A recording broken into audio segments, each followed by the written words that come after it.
el ministro nos cita a los abogados, nos encontrábamos con él en una especie de búnker que había en investigaciones.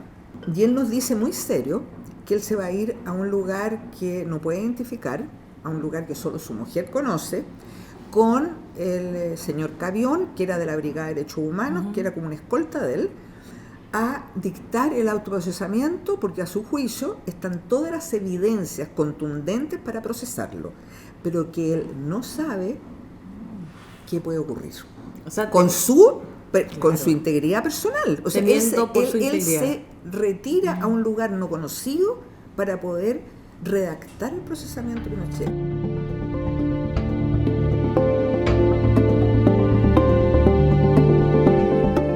Hola, estamos en Fuera de Ángulo, donde vamos a entrevistar a Carmen Hertz, una abogada de derechos humanos, militante del Partido Comunista, una mujer que ha hecho historia por su trabajo, su lucha por los derechos humanos y que hoy en día está muy vigente. Va de candidata por el Distrito 8 y vamos a hablar del secreto Ballet, de la situación de los mapuches en Chile, la discusión de la ley antiterrorista, los temas de la agenda. Y como siempre, nuestra locación, el Hotel Boutique Las Tarrias, que es muy bonito y siempre nuestros invitados e invitadas destacan.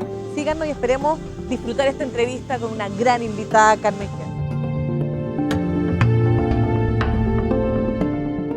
Bienvenida, Carmen Hertz, una lectora del desconcierto y también para nosotros un orgullo tenerte en este programa Fuera de Ángulo, que es un espacio de conversación, análisis político y tu trayectoria como una mujer, defensora de derechos humanos, abogada, un gran referente en este país y que es una mujer luchadora y que hoy es candidata también, candidata por el Distrito 8 del Partido Comunista. Y queremos conversar hoy día de derechos humanos.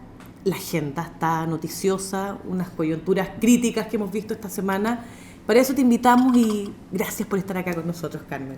Gracias, Francisca, por la invitación. Para mí, de verdad, es un privilegio y muy estimulante estar en este espacio del desconcierto, a quien sigo a diario. Eres una gran tuitera. Una gran tuitera y tuiteo porque se merecen casi muchas cosas del desconcierto. Gracias por invitarme. Nosotros somos un medio que en nuestra línea editorial, la memoria, los derechos humanos, es algo que está vivo. Y hemos visto cómo los medios de comunicación hoy en día han naturalizado la violencia y se ha instalado esta cultura y este discurso del negacionismo.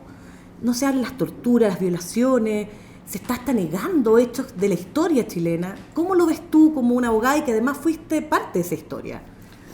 Mira, Francisca, en realidad una sociedad que ha sufrido un trauma tan brutal como la sociedad chilena, que fue víctima de prácticas genocidas, ¿no es cierto?, crímenes de exterminio, partimos de la base que esas sociedades que han sufrido estos episodios no pueden transitar ni reconstruirse de manera decente y transitar a un camino realmente de reconstrucción moral y por lo tanto de la posibilidad de ir desarrollándose como una sociedad si la memoria histórica se debilita, si no transitas por la verdad y la justicia, que son las fuentes de la memoria histórica. La transición se inicia sobre pactos tácitos de impunidad. Eso es sin duda alguna, y esos pactos tácitos estallan cuando detienen a Pinochet en Londres, el 16 de octubre del año 98, en que se ponen en evidencia esos pactos con la conducta frenética del gobierno de Frei Ruiz-Tagle en ese momento, para desconocer la jurisdicción universal en materia de derechos humanos y traer al dictador de vuelta, ¿no es cierto? Ahí queda al descubierto. ¿Y por qué es posible estos pactos tácitos?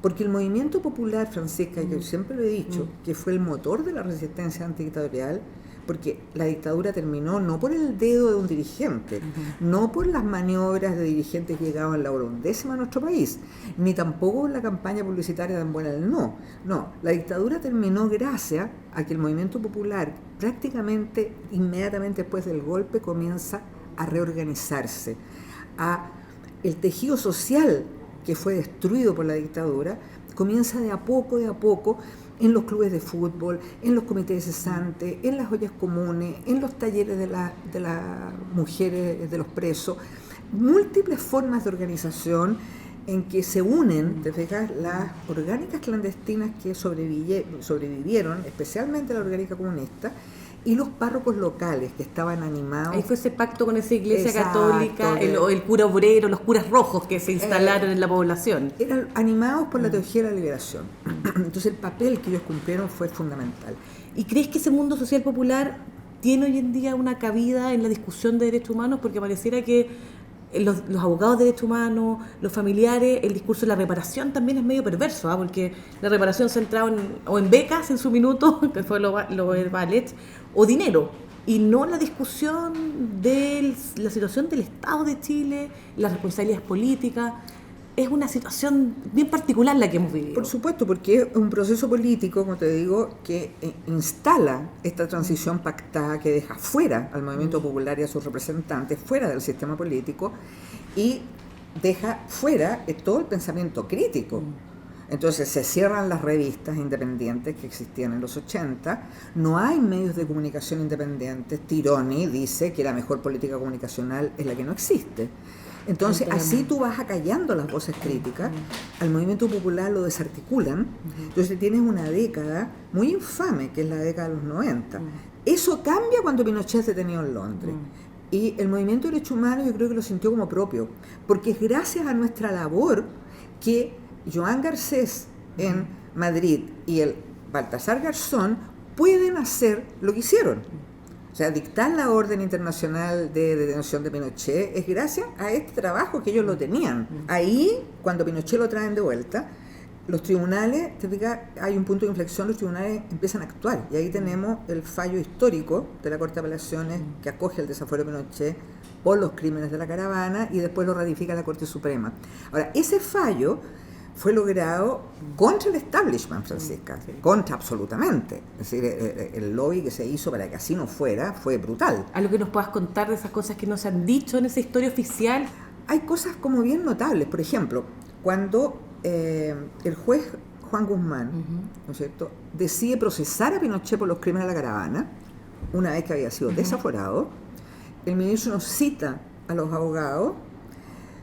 Nos encontrábamos con él en una especie de búnker que había en investigaciones, abajo, en el subterráneo, teníamos las reuniones con él, y él nos dice muy serio que él se va a ir a un lugar que no puede identificar, a un lugar que solo su mujer conoce, con el señor Cavión, que era de la Brigada de Derechos Humanos, que era como una escolta de él, a dictar el autoprocesamiento, porque a su juicio están todas las evidencias contundentes para procesarlo, pero que él no sabe qué puede ocurrir. O sea, con su integridad personal. O sea, él se retira a un lugar no conocido para poder redactar el procesamiento de Pinochet. Es increíble, eso en plena democracia, ¿no? Que siempre 2001, se exalta, 2001. Bueno, pero para seguir con lo de Pinochet, lo procesan, ¿no es cierto? Y ahí viene la segunda elusión de Pinochet para enfrentar y que demuestra lo cobarde que siempre fue. Ahí comienzan a inventar el tema de la demencia senil. Entonces configuran un cuadro falso, porque no tuvo nunca demencia senil, en la cual se declara inimputable. Sí. No puede seguir sometido a proceso. Aparte de ser un criminal, aparte de haberse enriquecido a costa de todos nosotros, él y su clan. Todas las cuestiones comprobables. Todo comprobado en la causa del Banco Rix, en fin. Además, un tipo muy cobarde, que se esconde en las llagas de su vejez y de una senilidad que jamás tuvo. Entonces, hasta ahí llegó, ¿no es cierto?, el tema Pinochet. Y nunca vimos a Pinochet tras las rejas. No lo vimos, pero la verdad es que Pinochet muere transformado en una ruina moral y en un cadáver político. Y eso fue gracias a el mundo de derechos humanos, que no son solo, como te decía, los familiares, no son solo los activistas, un puñado de periodistas honestos, un puñado de jueces valientes, permitió que Pinochet terminara sus días de esta manera. De hecho, mucha gente vinculada a la dictadura, por lo menos tenía vergüenza o negaba sus vínculos, no reivindicaba esa dictadura. Se produjo ahí un fenómeno como de esa escisión del eje dictadura-democracia con la muerte de Pinochet, que fue interesante como parte de la historia de Chile. Pero ¿qué pasa después? Porque parece que hay una ofensiva conservadora o neoconservadora ex post. Por supuesto, todo esto que ha ocurrido, digamos, los 90, después seguimos la década del 2000, se siguen expresando los efectos de esta transición y de el proyecto de sociedad, en definitiva, de los gobiernos de concertación. Sí, todo esto está concatenado, ¿te fijas tú? O sea, cuando tú haces una transición, pactas una transición, porque esta transición fue una de las más amarradas, porque si nos más institucional a la transición española, la transición española terminó con toda la institucionalidad franquista. Nosotros seguimos con la constitución de Pinochet, y claro, le han hecho reforma, pero el pacto social que significa la constitución es la que nos impuso Pinochet, lo sigue siendo, ¿no es cierto? Sí, claro. Y todo ese escenario que uno va revisitando esa historia de Chile, llegamos al 2000 y llega Lagos, el hombre del dedo, el hombre de las reformas constitucionales del 2005, y también es el que instala la Comisión Valech, el tema que hoy en día está en la agenda por el secreto de los 50 años, porque esa comisión fue hecha por el presidente Lagos, había un decreto supremo y hay una ley, y se instala el tema del secreto. ¿Qué es lo que se busca ahí, finalmente? Mira, esto tiene que todo este camino sigue siendo un camino para luchar contra la impunidad, sigue siendo un camino de construir memoria colectiva, te fijas que ha sido duro. La Comisión Valech, Comisión de la Prisión Política y Tortura, se instala, ¿no es cierto?, el 2004 en los hechos, y es el fruto de una demanda y reivindicación y presión enorme de las organizaciones de derechos humanos, ¿cierto? No es un regalo que hace el gobernante de turno, o sea, no es eso. Ahora, fue la respuesta que tuvo que dar a esa la respuesta que se da institucional, se establece una instancia formal de parte del Ejecutivo para que las víctimas que habían sido excluidas de la Comisión Rettig, puedan ir a relatar sus tormentos, torturas y prisión política como consecuencia de esto. Como sabemos, porque aquí se ha intentado, respecto al secreto de los 50 años, hacer... Hay mucha confusión, uno debería explicar a la ciudadanía... Unas confusiones... ¿De qué estamos hablando? Totalmente impúdicas y completamente antojadizas y, por supuesto, con un objetivo. Mira, la Comisión Valech, como toda comisión presidencial, es creada por un decreto supremo. Sí. Ya. Ese decreto supremo, 1041 me parece que, establece, como en todas las comisiones presidenciales que tocan estos temas, como fue en Comisión Rettig y todas, la reserva respecto a las actuaciones que está realizando la comisión y los antecedentes que recibe en ese momento, lo que es obvio. Claro, no vas a publicitar lo que estás recibiendo ni tus actuaciones. Ya. Es reserva el concepto. Reserva que dura mientras dura el funcionamiento de la comisión, porque está hecho por decreto supremo, y termina esa reserva el mismo día que la comisión dejó de funcionar. Comisión que por lo demás desempeñó una gran labor, porque otra de las distorsiones que se ha tratado de hacer es tratar de endilgarles a quienes estamos, porque se levanta el secreto, que no estamos valorando el trabajo de la comisión. Esa es otra mentira. La comisión fue una gran labor y todos los que trabajaron ahí lo trabajaron con convicción, con compromiso, abogados, asistentes sociales, en fin, te fijas tú que trabajaban funcionarios amén de las personas que integraron la comisión. Eso sin duda así.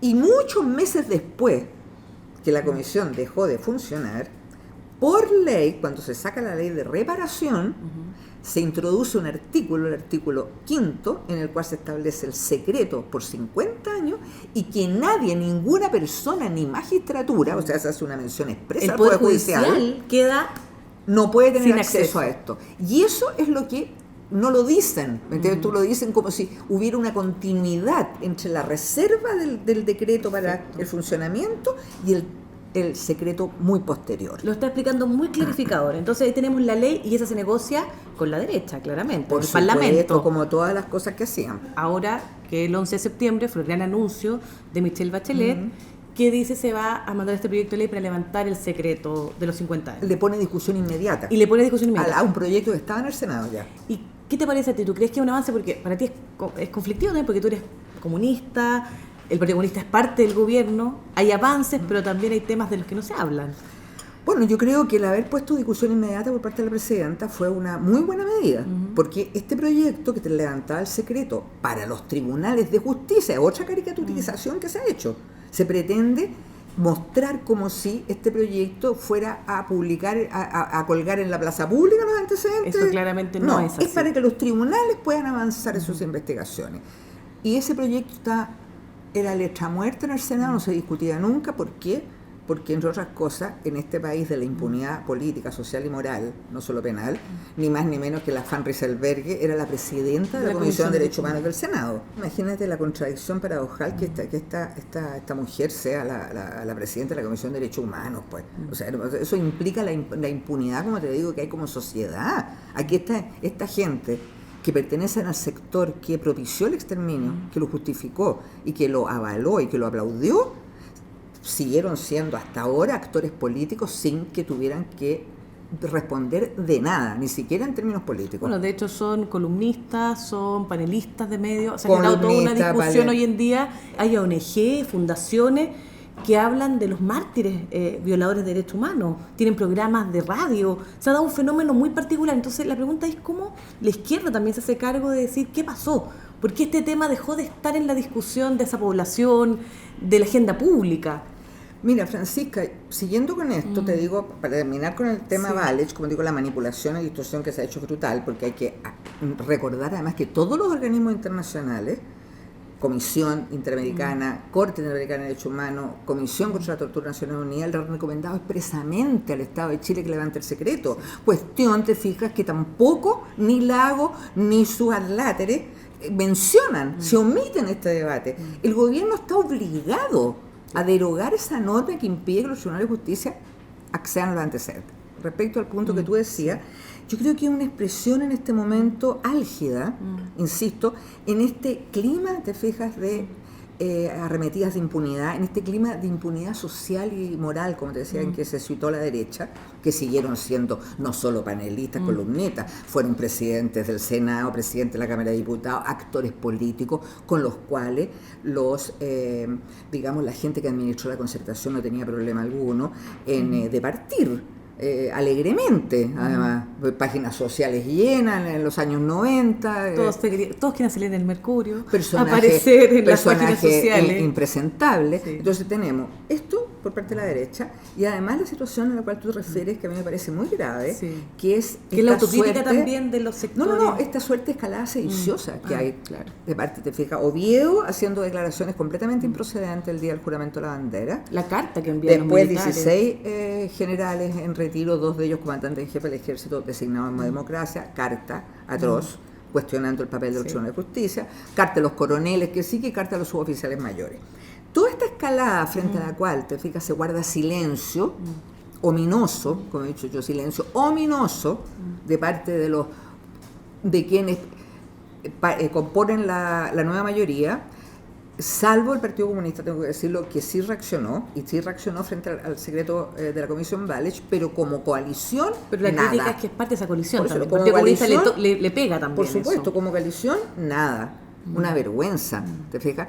Junto con eso, el comandante en jefe del ejército diciendo persistentemente que no tienen antecedentes, el ministro de Defensa de turno, presidente del guión viejo, durante todo este tiempo han dicho lo mismo. José Antonio Gómez, sus frases, avalando esto, pero además radical, mezclando las cosas, que todos tenían 10 años para el golpe, pero este no es un tema de la edad, de los que qué edad tenía el altomando para el momento del golpe, no es el tema.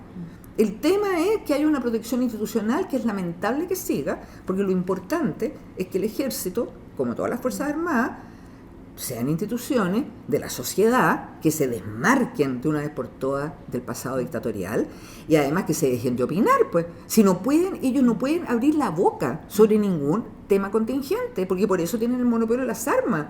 Si no, es impresentable. En ninguna democracia decente o un tipo como Oviedo va a hacer las declaraciones que hizo. Entonces Chile tenemos esas particularidades de esa democracia que se exalta tanto, ¿no? Porque se habla mucho de nuestra democracia, que las instituciones funcionan, que tenemos libertad de expresión cuando hay concentración de la propiedad de los medios y hay ciertas voces sobre representadas.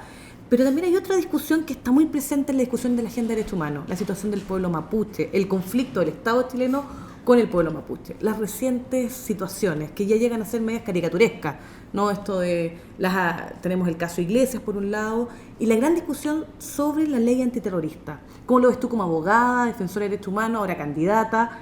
Y el silencio también que se ha dado con respecto a que también esa Corte Interamericana de Derechos Humanos ha fallado diciendo que el Estado chileno vulnera los derechos de niños y niñas con perdigones, el uso excesivo de la violencia, la militarización de la Araucanía, cuestiones que no se hablan en una agenda electoral. No, o no se hablan o se dicen brutalidades, declaraciones absolutamente insólitas. Bueno, el tema hoy día es, por supuesto, esta embestida, ¿no es cierto? Lo pone de nuevo en la agenda, el conflicto mapuche, la embestida brutal policial que se hizo hace 2 días, ¿no es cierto?, en que se detienen a 8 dirigentes públicos, al margen de esta represión brutal, porque las detenciones fueron hechas en medio de verdaderos operativos casi de guerra. Sí. Y con medios de comunicación filmando todo. Y tirando bomba a los niños, golpeando mujeres, una cosa insólita. Pero el tema de fondo, Francesca, es obviamente el tema de la reivindicación del pueblo mapuche y los pueblos originarios, que eso es a lo que no se le ha dado la solución política que se le tiene que dar. Chile está obligado, una vez más, igual que en materia de derechos humanos, de verdad y justicia, ¿verdad?, está obligado por los tratados internacionales a reconocer el derecho a la autodeterminación de los pueblos originarios, y en este caso en concreto el pueblo mapuche. La autodeterminación, así de clara. Claro. Autodeterminación. Siempre con eufemismo, no mayor poder, autodeterminación, autonomía. Autodeterminación significa todo eso. Yeah. Te fijas tú, porque algunos no, y hay que reconocerle las características culturales. No es reconocerle la característica cultural, es reconocerle su autodeterminación. Una cuestión más estructural. Absolutamente, a nivel constitucional, una constitución como la constitución colombiana, como la constitución boliviana, ecuatoriana, que reconocen, te fijas, el derecho a autodeterminación de sus pueblos originarios. Esa es el punto, y eso significa muchos ítems que vienen a partir de ese reconocimiento, ¿te fijas? Y la negación de ese reconocimiento es de una violencia brutal para el pueblo mapuche, y ese es el tema de fondo. Y es una cuestión política que ya estamos en el ojo del mundo con lo que está pasando en Chile, y es algo que debiera estar en la agenda de discusión política. Tenemos la oportunidad, creo yo, con este sistema que es proporcional a media, porque no es proporcional absoluto, es proporcional a media, y por lo tanto privilegia las listas y los pactos, por eso se hacen. Es súper importante quiénes son los que van se reparten los votos en las listas. Pero tenemos la posibilidad, yo creo, de cambiar la composición del Parlamento, pero no es eso lo que va a posibilitar a este país reformas más profundas y reales, que no sean maquillaje, que son necesarias. Porque ¿por dónde van a venir esas reformas? Claro, no son de un grupo de mesiánicos los de las reformas. Este es el país que está liderando la desigualdad entre los países de la OCDE, ¿no es cierto? Es el más desigual. Estamos entre los más desiguales del mundo, y eso no es un dato cualquiera. Eso es horroroso. Es de una gran violencia para la mayoría de la gente, que claro, está despolitizada, no confía en nadie, lo pasan fatal, viajan 3 horas diarias o por lo menos en el Transantiago en pésimas condiciones, empleos precarios, todo lo que sabemos, salud de porquería, la salud pública una mugre, la educación pública recién con algo de mejora, la vivienda otra, bueno, en fin, todo lo que sabemos que le afecta a la mayoría de la gente, no a la minoría. Bueno, pero con el puro cambio del Parlamento no basta, Francisca. Nosotros necesitamos una sociedad civil organizada, fortalecer esa organización y la movilización.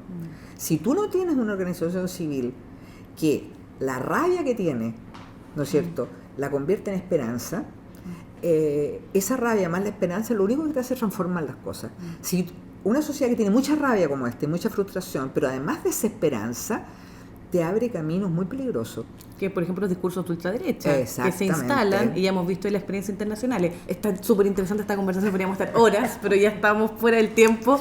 Pero ha sido muy interesante hablar de derechos humanos, de explicar bien lo del secreto Ballet. Así que te agradecemos, Carmen Hertz, que eres candidata y vas a dar una pelea dentro de tu coalición. Ahí hay varios temas, yo creo que van a estar siempre en disputa. Gracias, Francisca, nuevamente, por la posibilidad de compartir. Que esté muy bien, Carmen, que estén bien.